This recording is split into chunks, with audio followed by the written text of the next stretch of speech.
Вака изгледаат златарските улици во старата чаршија во Скопје. Граѓаните разгледуваат излози, но два пати размислуваат пред да купат, бидејќи цените достигнаа рекордни нивоа. На светските берзи златото порасна за повеќе од 1% само за еден ден, достигнувајќи рекорд од $4.193 за унца. Среброто исто така бележи силни флуктуации. Ka rrit një rekord shumë të lartë ari, diku berza e soqme, është diku 119.000 euro. Ajo si shkon në glob, ashtu edhe të nënë diku. Momentalisht sa është grami i arit në Maqedoni?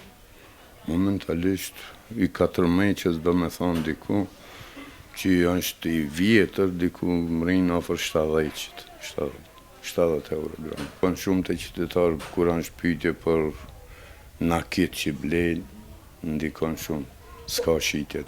Çmimi, po normal, nuk është lirë shtretë, është me thonë, edhe shkon edhe ala më shtretë. Jam argjentar, do me thonë, e shohim klientët nuk kanë mundësi me blej për shkak se është shtretë, ka filluar me rrit shumë.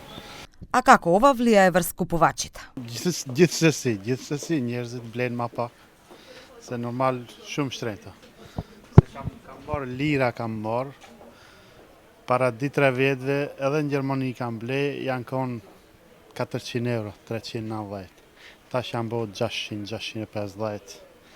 Normal që njeri nalët e koqit pak. Jo, nuk e di vesh kom dëgju që mjaft është shtrejt. A ju duken shtrejta që Po si duket janë. Ju bleni ari ose vetëm për raste speciale? Për raste speciale, normal. На глобално ниво експертите предвидуваат дека златото може да достигне и $5.000 за унца до крајот на годината, ако продолжат трговските тензии и централните банки ги задржат ниските каматни стапки. Според аналитичарите на Bloomberg, главната причина се очекувањата дека федералните резерви на САД ќе ги намалат каматите, потек што обично ја зголемува вредноста на благородните метали. Освен златото, годинава раст бележат и среброто, платината и паладиумот.